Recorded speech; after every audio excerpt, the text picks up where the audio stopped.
Bonjour à toutes, bonjour à tous, salut Alexandre. Salut à toutes et tous, salut Flo, ravi de te et de vous retrouver pour cette première de l'année 2026. Ouais, c'est vrai que le mois de janvier est passé assez vite, mine de rien, mais il y a plein de choses déjà à discuter, pas mal de tendances, pas mal de sujets aussi un peu prospectifs. C'est le début de l'année, donc c'est aussi l'occasion de se projeter un peu sur ce qui pourrait se passer dans les prochains mois. Et en point d'orgue, on fera un petit focus sur une startup qu'on a découvert il n'y a pas longtemps, qui a déjà des premiers clients sur le marché français, mais que probablement la majorité d'entre vous ne connaît pas déjà. Donc, on est assez heureux de faire un petit focus sur cette startup-là dans la troisième partie. Ouais, sur un gros sujet du moment en plus, hein. On vous tease la chose, mais voilà, restez bien avec nous. Je pense que c'est très intéressant de pouvoir découvrir cet acteur et de l'ajouter à votre radar de veille. Exactement, on va parler de données à ce moment-là. Peut-être pour commencer, sur la première partie qui est en général un peu un moment édito où on partage nos vues sur un sujet. Début d'année oblige, on s'est dit que ça pouvait être intéressant de vous partager plutôt nos prévisions. Alors ça vaut que ce que ça vaut. On sera ravis d'avoir raison, on sera ravis d'avoir tort. Le but, c'est plutôt de lancer la discussion. Donc j'avais fait l'exercice il y a quelques semaines. Alex, toi, tu as fait l'exercice plus récemment. Et donc peut-être on peut commencer justement par dévoiler tes prédictions, parce que je crois que tu n'avais pas encore rendu public ces informations-là, donc tout le monde est hyper curieux. Et peut-être pour celles et ceux qui nous écoutent, déjà, n'hésitez pas à rebondir sur ce que nous, on vous soumet. N'hésitez pas à proposer aussi, vous, vos visions. Et n'oubliez pas non plus que c'est aussi un exercice de style dans le sens où on se met quelques contraintes. D'avoir assez peu de prédictions, donc c'est trois chacun en l'occurrence, et on essaye de les orienter sur des thématiques un petit peu différentes. Voilà, donc c'est aussi plus je dirais un mix de prédictions et de wishful thinking en mode voilà ce qu'on aimerait bien voir sur l'écosystème startup et innovation dans l'année. Si Yes, on donc démarre sur tes prédictions, tu as fait une jolie infographie, on te reconnaîtra sur l'image. le moment boule de cristal, exactement. Euh, Donc oui, comme tu dis, ça vaut ce que ça vaut, mais l'idée, c'est de mettre en lumière certaines tendances qu'on peut observer, dont on entend parler aussi sur le terrain, à voir si elles se concrétisent ou pas. Mais je pense que c'est des sujets en fait qu'il faut avoir un peu dans le scope, dans le radar. Ma première prédiction tourne donc autour de la consolidation. Dans les thèmes, on a vu du M&A, à la fois entre startups, entre acteurs un peu plus gros, pas forcément des assureurs et des startups, et entre assureurs et insurtech l'an dernier. Moi, mon avis, c'est que dans les mois à venir, on va voir une consolidation qui va venir des gros assureurs. Euh, qui, c'est une prédiction, mais ce serait plutôt une confirmation de choses qu'on a déjà vues se mettre en œuvre sur certaines verticales où on a déjà des exemples qui sont assez significatifs. Je pense notamment au cyber. Par exemple, on se dit il y a beaucoup d'insurtech et d'acteurs sur le cyber avec des propositions de valeur sensiblement similaires, assurance TPE, PME, petites entreprises cyber. Donc, à un moment donné, le gâteau, on voit, il grossit pas aussi vite qu'escompté. Donc, on peut imaginer qu'il y aura des consolidations à ce niveau qui ont déjà commencé. On peut rappeler des exemples aux États-Unis où Travelers avait racheté Corvus il y a un an et demi pour une somme qui était loin d'être anecdotique. Je rappelle, c'était 435 millions de dollars.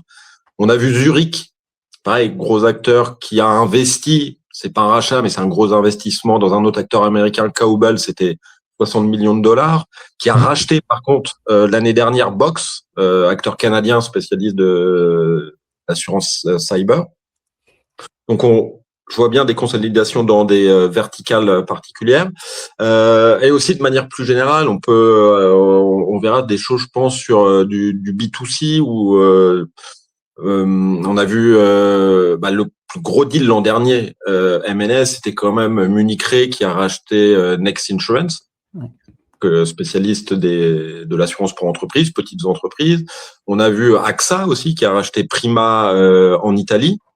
En France, on rappelle tous les moves d'Alliance Directe. Alors Alliance Directe, c'est un acteur un peu hybride. C'est à la fois un acteur innovant au sein d'un gros acteur, mais au final, les chèques sont faits par Alliance.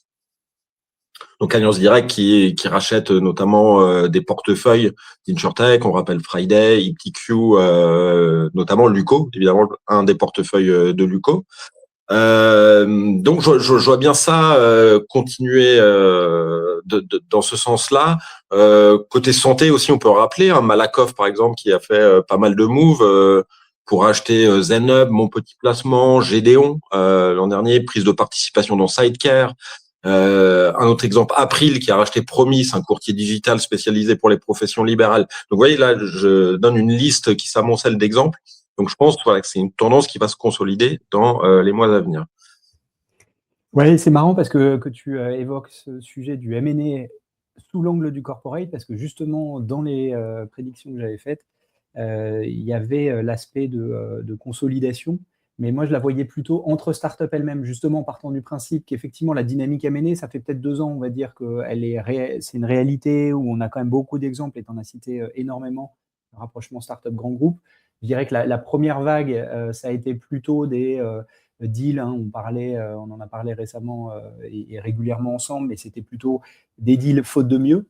Et puis l'année dernière, on a commencé à voir quand même des rapprochements qui étaient hyper excitants. Tu en as cité entre grands groupes et startups, et puis on voyait aussi quelque chose qu'on a mis en avant nous récemment dans notre rapport sur l'état de l'innovation dans l'assurance en Europe, c'était le rapprochement entre acteurs purement tech, avec notamment des géants de la tech dans l'assurance plutôt américains qui venaient faire leur marché sur le continent européen en rachetant par exemple Guidewire qui avait racheté Quanti, Earnix qui avait racheté Zelros.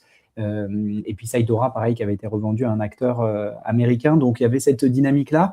Et en fait, la prédiction sur le rapprochement entre startups elles-mêmes vient plutôt de différents constats. Le premier, c'est, en fait, il y a des startups qui sont sur le marché quand même depuis 7 à 10 ans.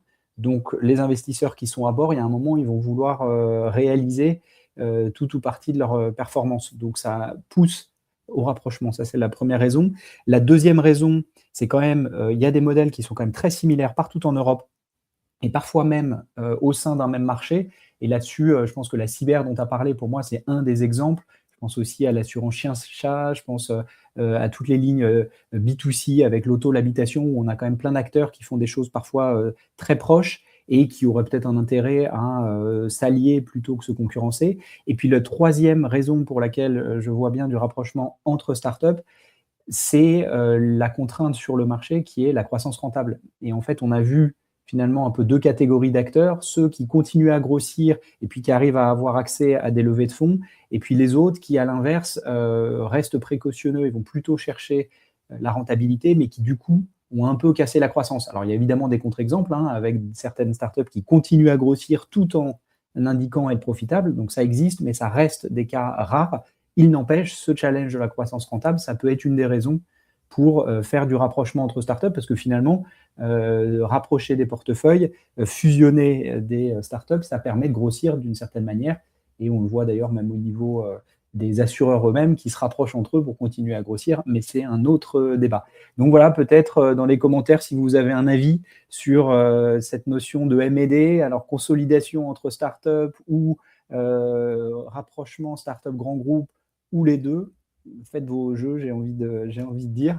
Et puis peut-être sauter sur ta deuxième prévision et prédiction. Yes.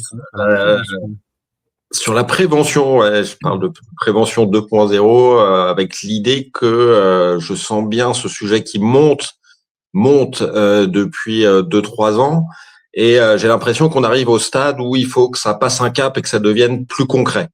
Ça, je l'ai entendu à plusieurs reprises de la part de différents acteurs, une volonté de muscler la prévention, mais et d'y trouver son compte, que ce soit plus simplement de la cosmétique, mais trouver du ROI dans la prévention. C'est pas simple, ça on l'entend bien, mais il y a une nécessité aujourd'hui d'aller plus loin parce que l'assurabilité de certains risques va passer par là, inévitablement.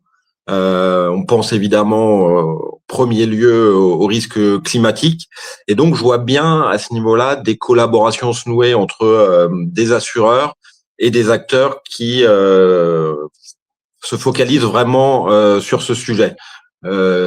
Type d'acteur, je pense notamment un nom à avoir dans votre radar, c'est Mitigrate, qui a été fondé en Norvège, mais par un Français, qui travaille avec le Lloyds et qui arrive petit à petit sur le marché français. Mitigate, en 2 mots, c'est un moteur de simulation qui permet d'identifier la vulnérabilité des bâtiments à l'adresse face au risque inondation.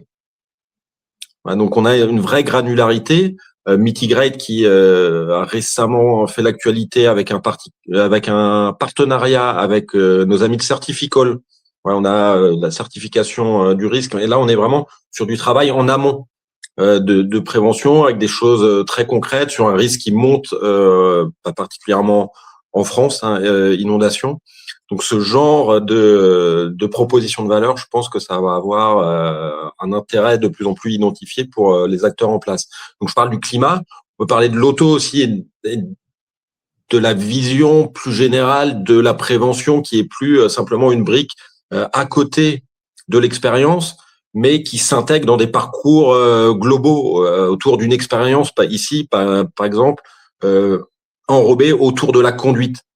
Ça me semble intéressant. Donc, ce sont de nouveaux modèles, de nouvelles approches qui sont aussi rendues possibles par l'exploitation beaucoup plus simple et fiable aujourd'hui des données. Là, je fais un peu de pub. La semaine prochaine, je serai à l'événement Innovation Assurance et j'aurai le plaisir d'aborder ce sujet de la prévention nouvelle génération en auto avec Direct Assurance et Ornicar. Donc, jeudi prochain, si vous êtes dans les parages, n'hésitez pas à venir nous voir. Je pense que c'est un sujet très intéressant et dont on va parler donc en 2026. Donc, ça, c'est ma prédiction numéro 2. Ouais, et je dirais, j'élargirais un petit peu le sujet parce que ça résonne vachement avec une tendance qu'on voit monter et qu'on prédit comme étant la prochaine vague d'innovation dans l'assurance, c'est tout ce qui touche à la résilience. La résilience, c'est quoi? C'est les technologies qui répondent aux risques émergents. Donc, il y a un peu les 2 côtés de la pièce. La partie risque émergent, nouveaux risques, on les appelle comme on veut.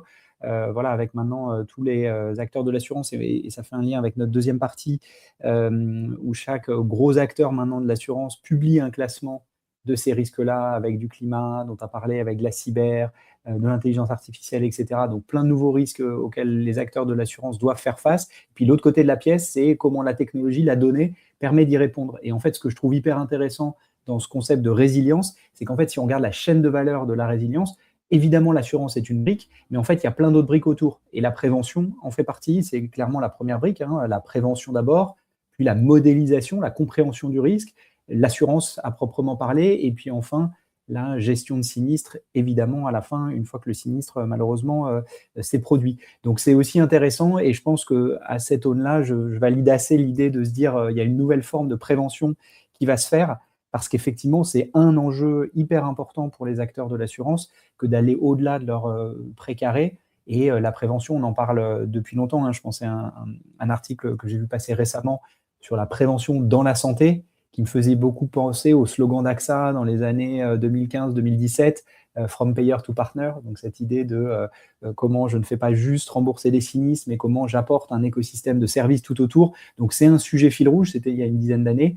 Mais clairement, aujourd'hui, il y a des technologies, des données, des algorithmes et puis des acteurs adjacents qui peuvent être pertinents pour les acteurs de l'assurance sans être des insurtech à proprement parler. Et là encore, je fais un peu de teasing pour la dernière partie, on parlera de ce type d'acteurs-là. Et puis peut-être dernière partie en termes de prédiction, je pense que toi comme moi, on ne pouvait pas faire l'économie de faire une prédiction autour de l'intelligence artificielle. Je te laisse détailler la tienne. Et puis après, j'en ferai une qui est un tout petit peu un pas de côté par rapport à ça, mais ça sera intéressant pareil dans les commentaires. N'hésitez pas à nous dire ce que vous en pensez. Et donc, je te laisse détailler ta prédiction AI first dans l'InsurTech. Ouais, l'IA forcément, nécessairement au menu et dans la boule de cristal pour 2026. Ma prédiction sur ce sujet, c'est qu'on va voir en France une InsurTech qui va opérer une levée à 2 chiffres, donc de plus de 10 millions d'euros, avec une proposition de valeur AI first. Pourquoi je pense ça? Parce que si on prend les chiffres de l'an dernier, au niveau mondial, selon le rapport Gallagher, c'est 75% des montants investis qui ont ciblé les InsurTech avec ce type de proposition de valeur, avec notamment des très gros deals aux USA, évidemment.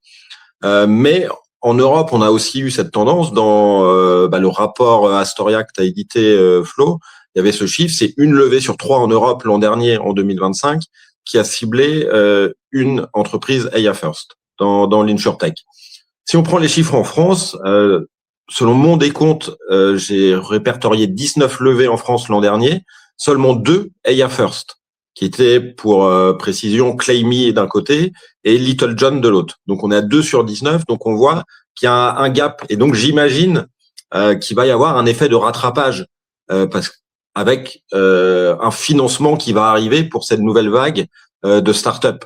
Parce que évidemment l'IA est au cœur des enjeux aujourd'hui. L'InsurTech reste très attractive et la France demeure un écosystème moteur en Europe. Donc il y a en fait aucune raison qu'à un moment donné on passe pas le cap aussi de financer ce type d'InsurTech.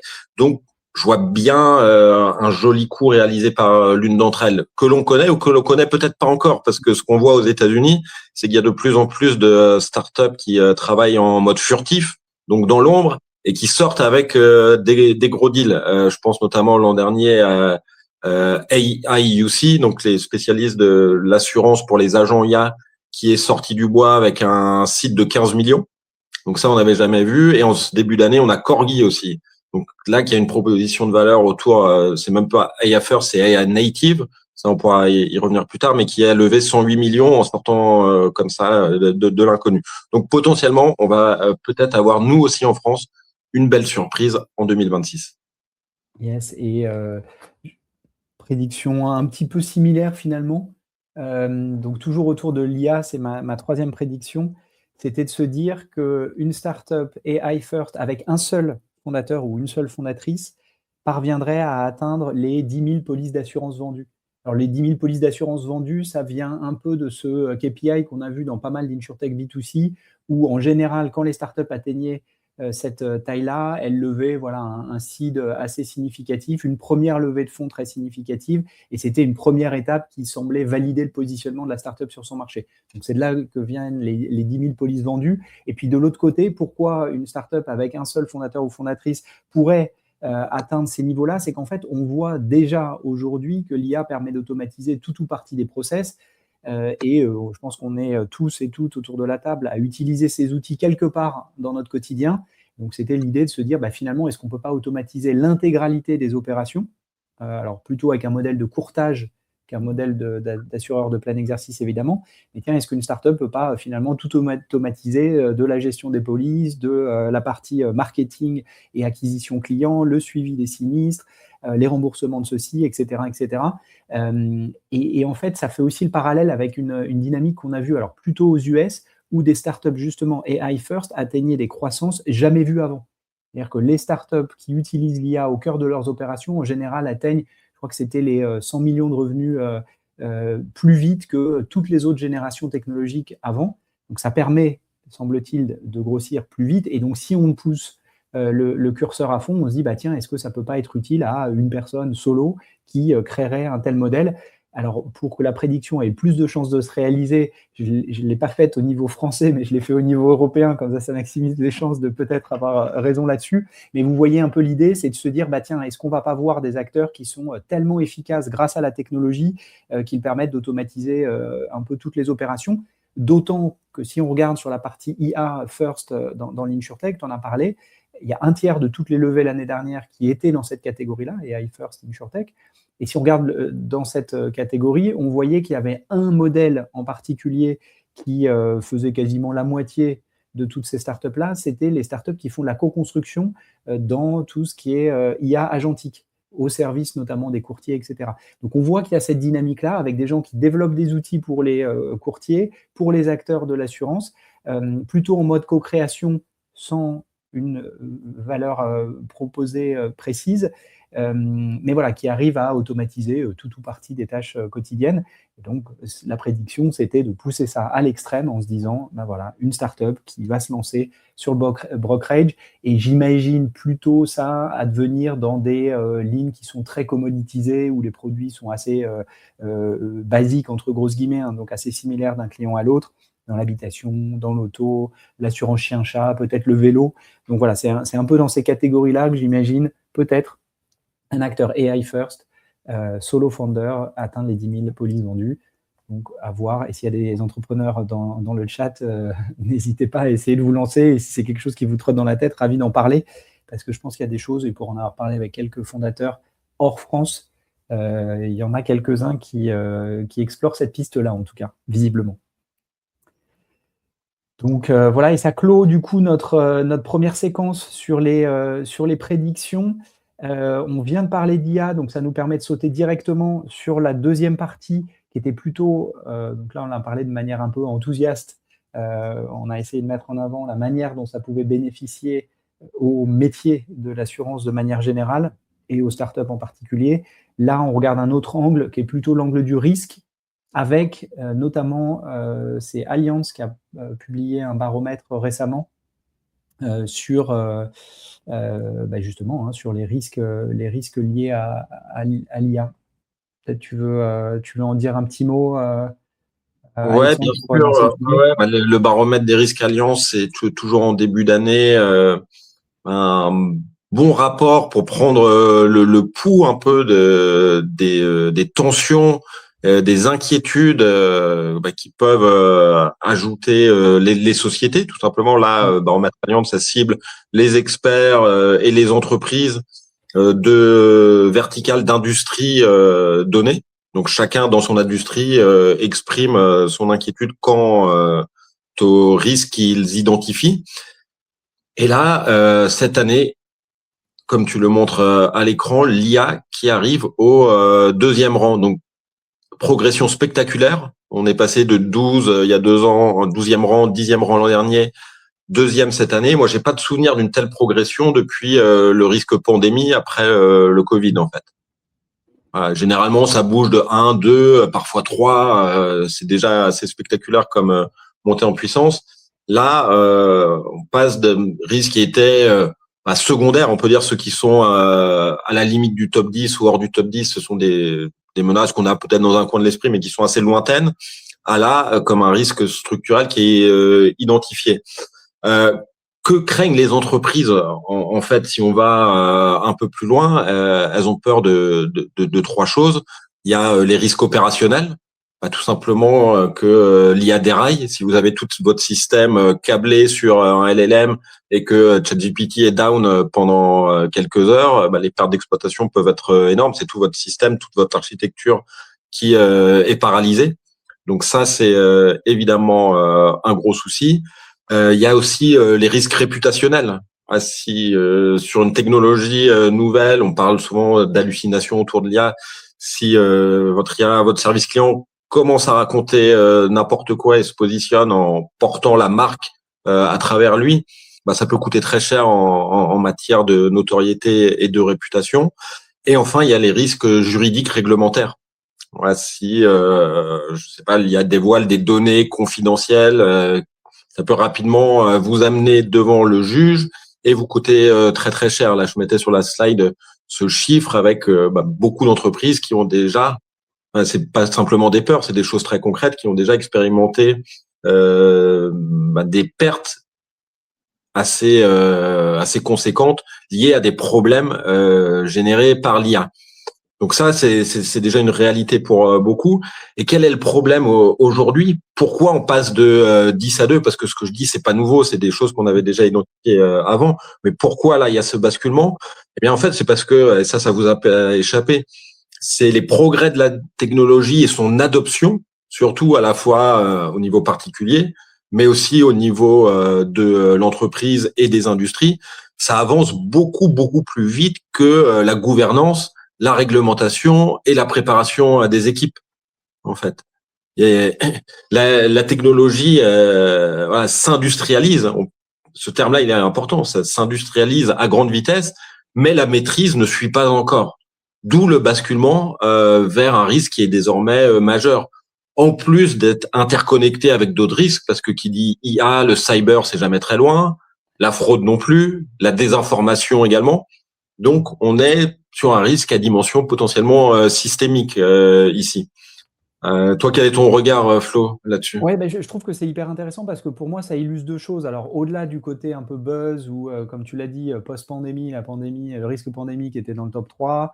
Là, c'est l'effervescence autour de l'IA, donc l'IA est dans le top 3. Donc, c'est un peu convenu, je dirais, de trouver ça. Donc ça, c'est l'aspect un peu verre à moitié vide. Le verre à moitié plein, je trouve que pour moi, ça illustre deux choses. Le risque de l'IA, il veut dire aussi quelque chose en matière d'adoption de l'IA, notamment dans les grands groupes. Parce qu'en fait, on voit quelque chose. On a vu quelques grands groupes qui, quand ChatGPT est sorti, donc ça date un petit peu maintenant, il y a quelques dizaines de mois, ces grands groupes-là, ils ont fermé les écoutilles et plutôt interdit à leurs équipes d'utiliser. La réalité, en fait, c'est qu'on a vu cette espèce de shadow IT ou shadow AI se développer, c'est-à-dire que les employés utilisaient effectivement ChatGPT, pas du tout sur les ordinateurs de bureau parce qu'ils s'étaient bloqués, mais sur leurs outils personnels. Donc, ce qui était peut-être encore pire en termes de sécurité, de partage de données, etc.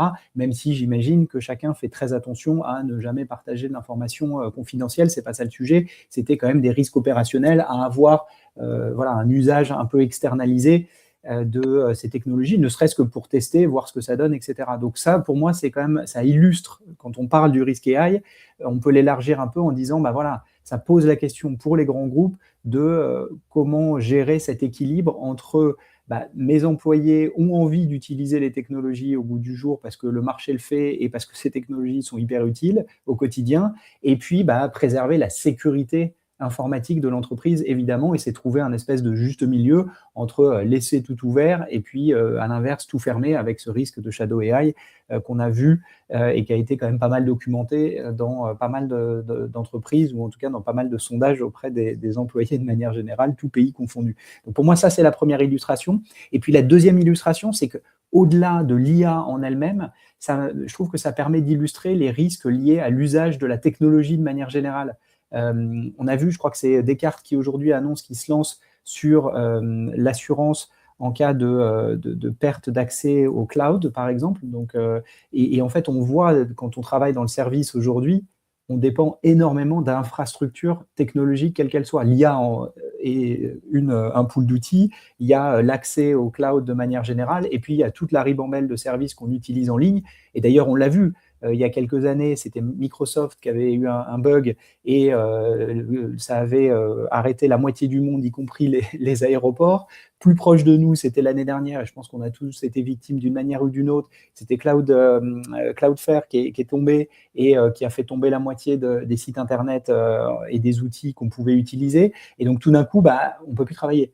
Et donc ça a un impact hyper concret, opérationnel, sans toutefois tomber dans la catégorie cyber, parce que ce n'est pas suite à une attaque délibérée, mais c'est plutôt des problèmes informatiques qui arrivent et l'interconnexion des services des uns et des autres qui font que ça a un impact potentiellement très important, parfois systémique, sur les infrastructures technologiques. Et donc pour moi, ce risque de l'IA dont on parle, il permet aussi de parler de ça et de se dire, tiens, comment on appréhende ces risques liés aux plateformes et aux services en ligne, à l'informatique de manière générale, et comment on peut développer des outils qui permettent évidemment d'un côté de faire de la prévention, d'un autre côté de réactiver encore plus vite les services quand ils tombent, et puis au milieu un peu d'assurance pour se protéger contre les pertes d'exploitation éventuelles. Donc voilà, c'est ça, moi, l'angle que je trouve intéressant.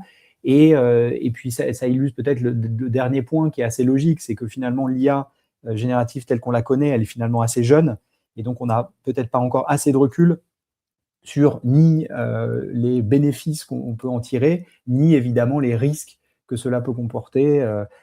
Tu parlais de service client tout à l'heure, hein, je crois qu'on connaît tous l'exemple de cette compagnie aérienne, je crois que c'était au Canada, qui avait laissé son chatbot faire, et le chatbot a proposé un remboursement qui n'était pas du tout dû à un client, et quand ils ont essayé de rattraper l'affaire, c'est fini devant les tribunaux, et le client final a gagné et a été remboursé parce que juste l'IA avait halluciné et que dans le contrat, elle avait inventé un remboursement qui n'avait pas lieu d'être. C'est un exemple, évidemment un peu caricatural, et je ne sais pas s'il y en a eu beaucoup depuis, mais voilà, c'est un risque qui existe, et je pense que la place de numéro 2 du risque lié à l'IA dans le baromètre d'Allianz illustre aussi cette mauvaise connaissance qu'on peut avoir de cette technologie-là. Et c'est de se dire aussi, il y a des choses très enthousiasmantes, mais n'oublions pas aussi, dans l'assurance, le pendant risque de l'autre côté. Je pense que tu mets le doigt sur des choses hyper intéressantes ici, avec L'idée de dire oui, c'est un risque qu'on connaît pas, qui est mal maîtrisé, donc c'est le pire cauchemar pour les assureurs, ça on le comprend. On en a vu, là je le mettais aux États-Unis en novembre, là 3 gros qui se désengagent, un peu comme sur le climat, en se disant c'est inassurable, on connaît pas, on maîtrise pas, donc on se retire tout simplement. Mais c'est pas la solution aujourd'hui, c'est pas une solution à terme si on veut continuer à faire son métier d'assureur. Donc il faut trouver de nouveaux leviers, de nouveaux moyens pour innover et parvenir à adresser ces risques. Là, tu parlais de Descartes. J'ai fait un article cette semaine sur Score aussi, qui est engagé dans un programme pour assurer des infrastructures IA. L'idée, c'est avant de commencer à assurer l'IA, si on commençait par couvrir ce qu'il a fait tourner, en fait. Donc Score, qui est engagé avec plusieurs assureurs et assureurs dans une facility au Lloyd's. Donc ça, je trouve ça assez intéressant. Il y a des insurtech comme Parametrics aussi, par exemple, qui couvrent les interruptions d'activité. Donc ça, c'est des pistes intéressantes. Et si on sort un peu du scope purement IA, ça nous montre que pour adresser ces nouveaux risques de manière générale, la solution semble quand même passer par l'innovation, mais innovation à 2 niveaux, à la fois dans la manière de penser l'assurance et d'utiliser la technologie pour construire les produits adéquats. L'innovation, elle doit, je pense, à la fois être tech et produit aujourd'hui, en réconciliant à la fois le monde de la data et de l'IA d'un côté, tout en embarquant un maximum de savoir-faire assurantiel. Je pense que c'est là le combo ultime en fait qui permettra d'accompagner le mouvement d'un monde qui bouge beaucoup et qui permettra aux assureurs d'être ces architectes de la résilience, ce concept dont tu parles très bien. Ouais, et ça nous fait, je pense, une transition assez naturelle et toute trouvée avec la startup de la semaine, parce que tu as commencé à évoquer ce sujet-là, hein, comment on utilise la donnée, les algorithmes pour mieux comprendre le risque. En fait, c'est la startup de la semaine qu'on voulait mettre en avant, c'est Skyblue. Skyblue qui, justement, transforme, je dirais, la donnée en informations qui sont activables pour les assureurs. Donc c'est un de nos partenaires, hein, disons-le clairement, qui sponsorise cette partie-là du baromètre. C'est une startup qui est basée en Pologne, mais qui opère déjà en Europe de l'Ouest, principalement, je dirais, en Angleterre, assez active en Espagne, et donc depuis récemment en France aussi, où elle a 2 premiers clients. On vous laissera contacter la CEO pour avoir les noms des 2 concurrents qui n'ont pas voulu être cités publiquement, mais c'est des acteurs qui sont particulièrement innovants et qui sont voilà, un peu à la pointe en termes d'usage sur ces sujets-là. Et peut-être pour revenir dessus, dire un petit mot sur justement, toi, en parlant de la CEO, son parcours t'avait paru particulièrement intéressant. Kinga, d'ailleurs, je ne sais pas si tu es dans le chat ou pas, mais si tu es là, n'hésite pas à lever la main, comme ça tout le monde t'aura identifié. Et ouais, Alexandre, en regardant son parcours, hein, tu disais parcours particulièrement pertinent vu le positionnement de Skyblue, donc qui transforme la donnée, on va revenir là-dessus, en information activable pour les assureurs. Ouais, exactement. Donc Skyblue, on va le mettre dans la catégorie enabler B2B sur la brique pricing. Pour synthétiser, on l'a déjà évoqué dans nos baromètres précédents, on l'a déjà évoqué même au début de ce baromètre. Cette question de trouver de la donnée activable devient essentielle pour adresser ce qu'on appelle les risques émergents, nouveaux risques, on les appelle comme on veut, mais cette nouvelle typologie de risques qui amène à repenser la manière de faire de l'assurance. Et donc, c'est ce que je disais, savoir à la fois maîtriser le côté technologique, data, c'est important, mais il faut aussi aujourd'hui cette expertise assurantielle. Et le profil de Kinga me semble ici extrêmement intéressant, avec son parcours dans grand groupe, AXA, et cette vraie spécialisation sur l'actuariat, le pricing, vraiment le cœur de métier, le cœur du réacteur, c'est quelque chose qu'elle maîtrise très bien. Et donc, elle a construit une équipe avec des scientifiques, des PhD, parce qu'elle a parfaitement conscience des enjeux, et ici des enjeux spécifiques à un secteur qui est l'assurance. Exactement. Attends, je reprends juste. Et du coup, justement, en parlant d'assurance, en parlant de son profil, ce qui nous semblait assez intéressant, c'est d'abord son positionnement plutôt sur la partie assurance habitation. Donc en gros, et à date, elle couvre Sky Blue couvre 3 verticales. L'assurance habitation, et on va faire un deep dive là-dessus parce que c'est là où elle est le plus avancée, là où elle a le plus de clients. L'assurance auto aussi, sur laquelle elle opère déjà. Et puis l'assurance chien-chat, notamment en Angleterre, mais, et ça c'est une annonce qu'on peut vous faire, elle va rentrer justement sur le marché français avec ces offres-là autour de l'assurance chien-chat, et dont on parlera rapidement à la fin. Mais donc, première partie et cœur du business aujourd'hui, Sky Blue, à nouveau, utilise la donnée, la transforme en informations qui sont activables, notamment sur la partie habitation, en lien avec les informations climatiques. Donc là, on a voulu illustrer, c'est des cartes qui nous ont été données par Sky Blue. Et voilà, c'est 2 exemples de risques sur lesquels, justement, elle vient enrichir de l'information sur la thématique de l'inondation, sur la thématique de la sécheresse. Et justement, sur la thématique de la sécheresse, toi, tu avais fait tu avais mis en avant plusieurs chiffres parce que c'était des sujets, l'inondation aussi, qui sont peut-être les 2 principaux risques climatiques, en tout cas en France pour le moment. Donc, tu avais compilé quelques chiffres que tu veux peut-être partager d'ailleurs et détailler. Oui, voilà, ouais, les chiffres, ils sont là. J'ai essayé de compiler les dernières données à jour. Effectivement, si vous travaillez dans le secteur, ça vous a pas échappé que ce sont des risques qui sont exponentiels. Les conséquences, on a des exemples malheureusement de plus en plus fréquents.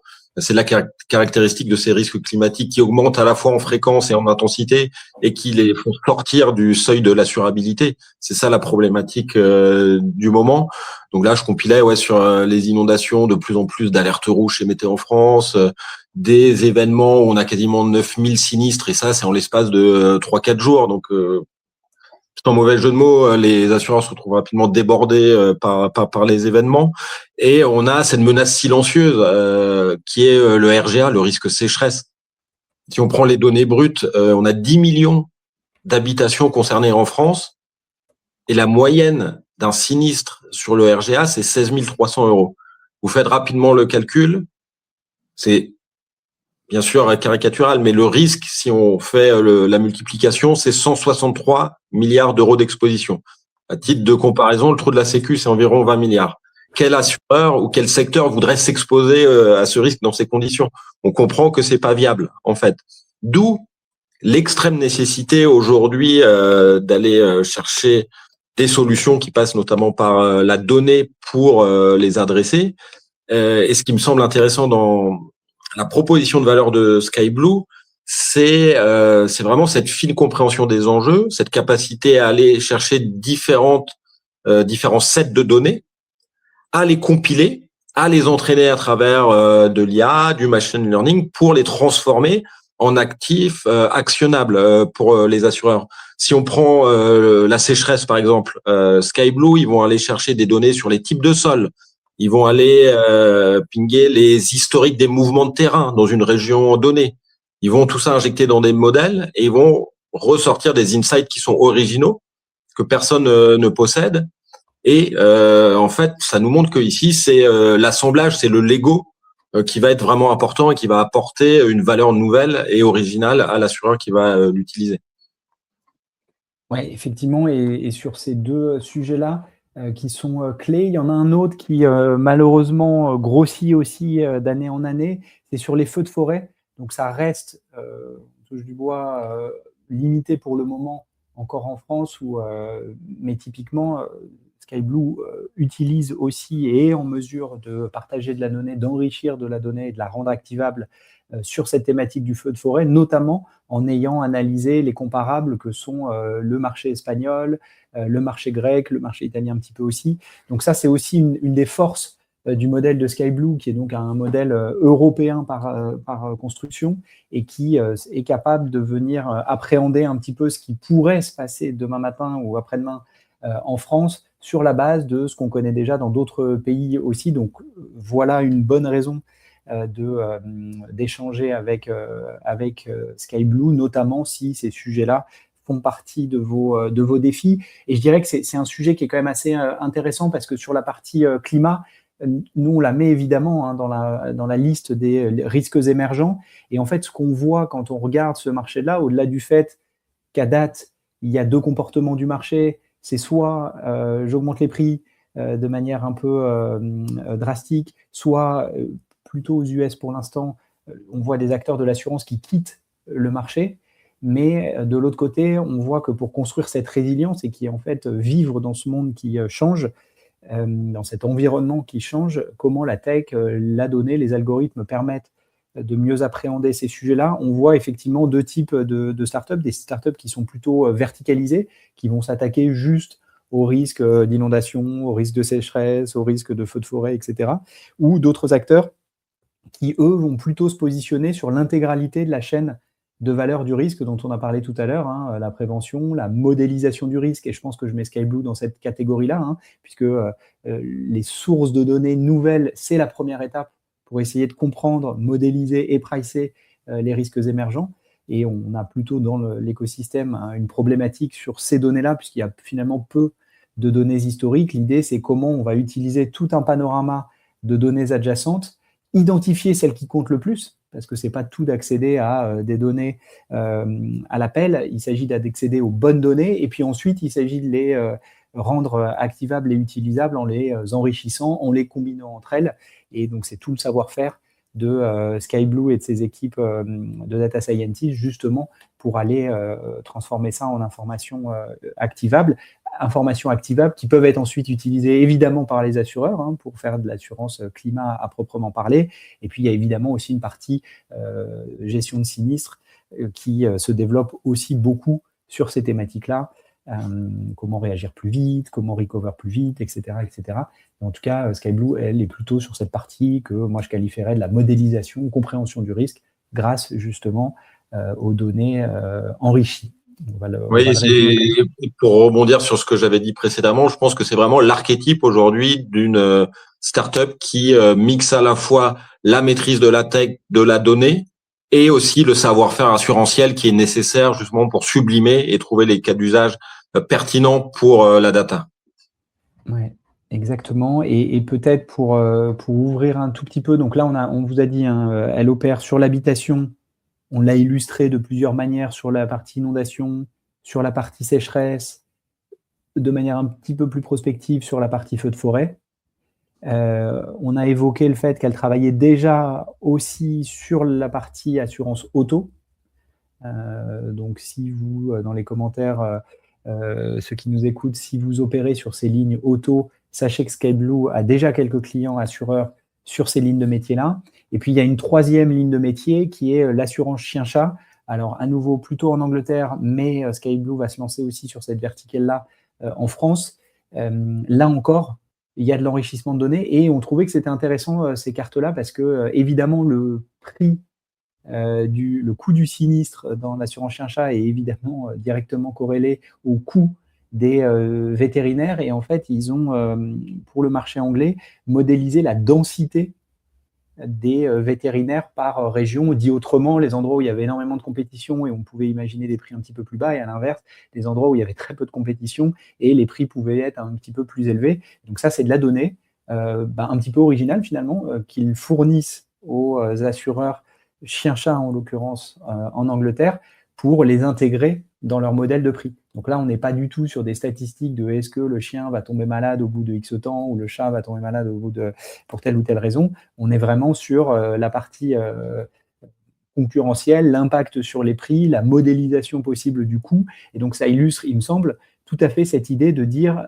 voilà, il ne s'agit pas uniquement d'utiliser de la donnée historique sur le patient, entre guillemets, ou l'animal de compagnie en l'occurrence, mais aussi sur voilà, des éléments qui sont connexes, qui ont un impact sur le prix, sur le sinistre, et qui du coup sont assez logiques pour être intégrés dans la modélisation du risque et dans son pricing, etc.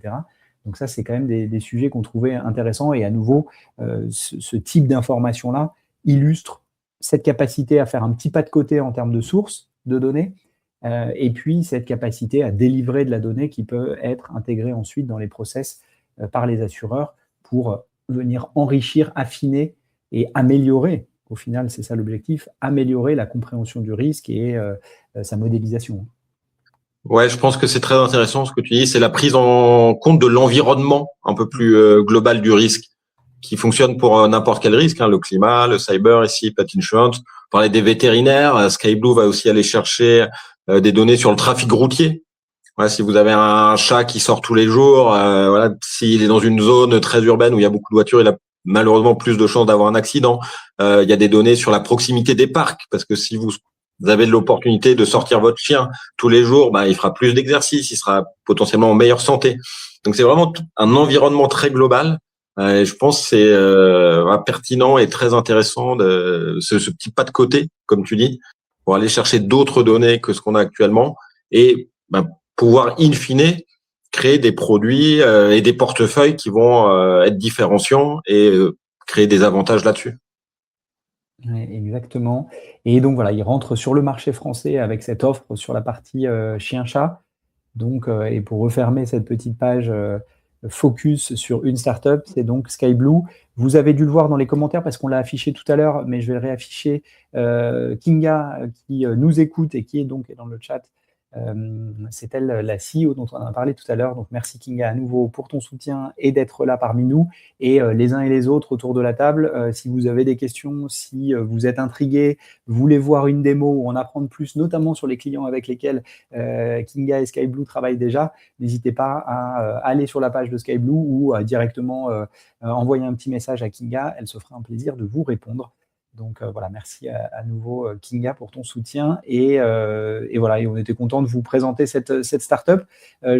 S'il y en a qui connaissaient déjà la boîte dans le chat, je veux bien que vous le disiez. Ça nous intéresse toujours parce que nous, on était contents de découvrir cette pépite-là. On se dit, voilà, ça permet de changer un peu des noms qu'on voit passer un peu toujours de manière systématique et ça permettait aussi d'illustrer cette partie-là de la chaîne de valeur qui nous semblait assez intéressante et dont on va sûrement parler de plus en plus. Vraiment cette partie donnée qui est un enjeu clé pour la partie résilience. Partie résilience qu'on va aussi évoquer avec les levées en fait, de fonds. Donc, vous savez, comme à chaque fois, on parle des levées de fonds qui ont été réalisées sur le mois écoulé. Donc, en l'occurrence, là, fin d'année dernière, on en avait identifié 2 dans la partie pure InsurTech avec 2 startups qui s'appellent Flinkit et Liabilix. Et puis, on voulait quand même illustrer ce qui se passe dans ce secteur un peu plus large de la résilience, qui sont des startups, donc iSci et Maximum Info, qui sont des acteurs de manière assez intéressante, dont finalement le cœur de métier, c'est pas forcément en lien avec l'assurance, mais c'est des acteurs qui travaillent de plus en plus avec des assureurs. Donc ça nous semblait assez légitime de vous les présenter et toujours avec cette même idée de se dire, bah tiens, est-ce que c'est des acteurs que vous connaissez si vous ne les connaissez pas, bah, voilà des exemples de startups que vous devriez garder à l'œil, ou en tout cas, ça peut être intéressant. Et avant de sauter sur celle-là, peut-être un petit mot sur une première startup qui était Flinkit, une startup du coup qui se propose de travailler sur la partie distribution. Donc j'ai envie de dire là-dessus assez classique puisque la moitié de toutes les levées de fonds l'année dernière ont été annoncées sur la partie distribution. Mais donc c'est une startup espagnole. Ce qui nous semblait intéressant quand même et à noter, c'est qu'elle opérait sur le segment life de point de vue anglo-saxon, donc plutôt épargne, prévoyance, pardon. Donc voilà, elle fait partie des rares startups qui l'année dernière ont levé sur cette catégorie-là. Donc c'était à minima la raison pour laquelle il nous semblait pertinent de la présenter. Pas non plus 10 milliards d'autres trucs à dire dessus, peut-être sur... Le montant, 1,4 million, pour préciser.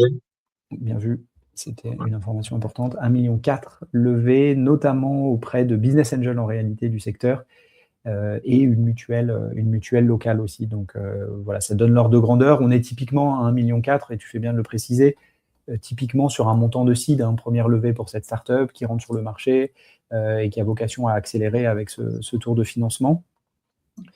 Peut-être un modèle plus classique. Je ne sais pas si tu veux en dire un mot sur Liabilix, startup italienne. Qui est sur la parce que des claims, on l'a dit, ça, répété ces derniers mois, c'est une brique qui monte dans l'échelle des priorités.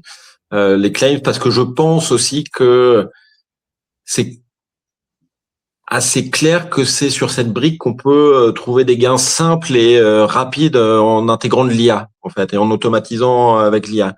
Donc, je pense que c'est une des raisons qui explique aussi qu'on voit beaucoup de choses se passer. Et donc, Liablix, ouais, c'est ça, c'est de l'IA hein, pour booster la brick claim, et spécifiquement en auto, je crois, si je dis pas de Oui, bêtises. exactement. C'est ça. Et en fait, c'est assez intéressant que tu dises ça parce que la partie sinistre, c'est effectivement dans les InsurTech et iFirst, c'est la partie de la chaîne de valeur qui a été la plus adressée l'année dernière. Juste derrière, on avait la distribution qui a gagné beaucoup en dynamique au deuxième semestre, mais sur l'année au global, c'est bien la partie sinistre qui est la plus active. On y avait d'ailleurs consacré un précédent baromètre. Et sur l'auto, c'est, j'ai envie de dire, presque un fil rouge, parce qu'on avait vu hein, sur ces thématiques-là, je pense à des Tractable, BDO et compagnie, qui faisaient du computer vision en assurance auto, c'est cette idée de je prends une photo de ma voiture qui a été endommagée et puis la technologie va me permettre de faire un premier diagnostic sur combien ça va me coûter de réparer, etc. etc. Donc, on est un peu dans cette catégorie-là, aller essayer de, pas automatiser, mais en tout cas fluidifier cette partie sinistre, et puis au final, essayer de faire ressortir les cas qui méritent une attention humaine et d'y passer du temps, et puis des cas qui sont peut-être plus simples à traiter, qui peuvent être en partie ou en totalité automatisé grâce à la technologie. Et c'est vraiment l'idée de ces solutions-là. Et donc, la startup, voilà, en Italie, qui lève 1,2 million auprès de DFF Ventures et Plug and Play aussi, qui est dans la boucle. Là, elle nous semblait intéressante aussi parce que c'est une startup italienne et on sent quelque chose qui est en train de se passer dans l'écosystème italien. Si vous nous suivez depuis de nombreuses années, vous avez dû constater avec nous que l'écosystème italien sur la partie InsurTech, il n'est pas hyper actif, mais c'est rien de personnel sur l'InsurTech, hein, c'est toute la scène startup en Italie qui était finalement assez peu active. Quand je dis peu active, c'est proportionnellement à la taille du pays hein, et la taille du marché. Donc l'Italie devrait être plus active. Et en fait, on voit depuis, je dirais, 12, 15, peut-être 18 mois, une vraie dynamique avec des fondateurs, des fondatrices qui se lancent. Et donc, on en a la preuve avec cette startup qui permet de remonter un petit peu l'Italie dans les classements en termes d'activité. Et voilà, ça fait quelques mois d'affilée qu'on voit quand même un petit peu d'activité sur ce pays-là. Et maintenant, ça nous amène aux startups qui ne sont pas des InsurTech purs. Pourquoi ce n'est pas des InsurTech purs? C'est parce qu'en fait, la plupart de leurs clients, ce n'est pas des assureurs. Pour autant, et Aisai en est un exemple, c'est des acteurs dont la proposition de valeur est hyper pertinente pour les assureurs. Ici, c'est de l'imagerie satellitaire. Et donc, l'imagerie satellitaire qui peut être utile justement soit pour modéliser et comprendre le risque climatique, soit à l'inverse, en cas de dommage, venir apporter de l'information pour bien mesurer le dommage et bien mesurer le remboursement à faire en lien avec ce dommage-là. Donc, la proposition de valeur en elle-même, elle a énormément de sens pour les assureurs. Et ensuite, c'est des acteurs, et Aisai en est un exemple particulier, qui travaillent de plus en plus avec les assureurs. Et toi, Alex, justement, tu as pas mal écrit sur leurs différentes offres et leurs différentes et récentes actualités avec les assureurs. Je crois que j'arrive à 40 articles écrits sur Aisai sur les 4 dernières années, 4 ou 5 dernières années. Donc, je suis de très près ce qu'ils font. Parce que je trouve super pertinent, en fait, que, comme tu le dis, c'est pas au départ une InsurTech pure. Ils travaillent avec des États, des ministères de la Défense notamment. Ouais, ça, c'était vraiment leur première brique business, mais de manière naturelle, et ils sont arrivés dans l'assurance avec cette technologie donc qui permet de récupérer de la donnée quasi temps réel, donc qui sert à la fois, comme tu disais, la modélisation, à la fois la gestion de sinistres, et aussi sur la priorisation des interventions en temps réel quand il y a des inondations, des feux de forêt, etc. Donc c'est super important à la fois pour les assureurs, à la fois pour les autorités locales aussi, pour intervenir de la manière la plus rapide, la plus la plus prioritaire en fait. Donc Aisai, il lève beaucoup de fonds. Là, ils viennent de relever 200 millions en fin d'année dernière, mais c'est pas pour financer des sales. C'est ça qui est assez intéressant aussi. Aisai, ils financent du hardware en fait parce qu'ils envoient des satellites tous les 2 mois avec les fusées SpaceX pour garnir et étoffer leur constellation qui arrive aujourd'hui à plus de 60 satellites. Donc, ça leur permet vraiment d'élargir le scope, d'élargir la capacité à couvrir les périls. Dans l'assurance, ils développent des produits spécifiquement pour les assureurs aujourd'hui sur différents périls, inondations, tempêtes aux États-Unis. Et ils enchaînent aussi les partenariats avec une division de Munich Re en fin d'année dernière. Et cette semaine, ça se concrétise en France avec un partenariat avec AXA. J'ai écrit un article là-dessus, vous le retrouvez dans ma newsletter tout à l'heure, mais je pense que voilà, c'est un signal qu'on attendait aussi sur le marché français. L'arrivée d'Aisai, la concrétisation d'un premier partenariat, ça y est, on y est avec un leader en plus du marché. Donc, je pense que ouais, c'est un signal important qui nous fait dire que voilà, ils ont une voie toute tracée dans le secteur, en France et ailleurs. Exactement, et je pense que c'est là-dessus qu'on va s'arrêter, parce que je vois les uns et les autres qui retournent à leurs opérations du quotidien, et c'est pour ça qu'on fait ça voilà, entre 1 heure et 2 heures, pour vous accompagner pendant la fin de pause déj ou début de pause café. Et je me permets de rebondir. Merci beaucoup Camille pour ta question, merci de nous avoir suivis. Et tu posais la question, y aura-t-il un replay disponible? La réponse est oui. Ce live là que vous regardez sur LinkedIn, il reste disponible sur LinkedIn. Vous en aurez une version aussi sur la chaîne YouTube d'Alexandre, qui est pas mal parce que ça permet aussi de grignoter peut-être séquence par séquence, ce qui est sûrement plus facile en termes d'expérience utilisateur que sur LinkedIn. Mais voilà, vous aurez ces deux éléments-là. Et puis, pensez à nous suivre aussi de manière générale sur les réseaux, parce qu'on fait toujours des petites capsules. Donc, on extrait voilà, 1 minute par-ci, 1 minute par-là de ce qu'on a dit. Et donc, c'est la substantifique moelle de notre échange que vous pourrez retrouver en version hyper courte. Mais réseaux sociaux oblige, c'est aussi des formats qui fonctionnent bien. Voilà, donc on arrive à la fin de ce premier baromètre de l'année. On a vu qu'il y avait déjà eu des interactions avec Kinga notamment et Skyblue, donc merci à nouveau pour ce partenariat-là. Et puis on vous donne rendez-vous le mois prochain, évidemment, même lieu, quasiment même heure. On vous partagera ça avec un menu un petit peu différent, mais toujours la même team. Merci Alexandre, et du coup, à dans un mois. Merci à toutes et tous. Merci Flo pour cette première de l'année. Et on vous dit à très très vite. Salut. À bientôt.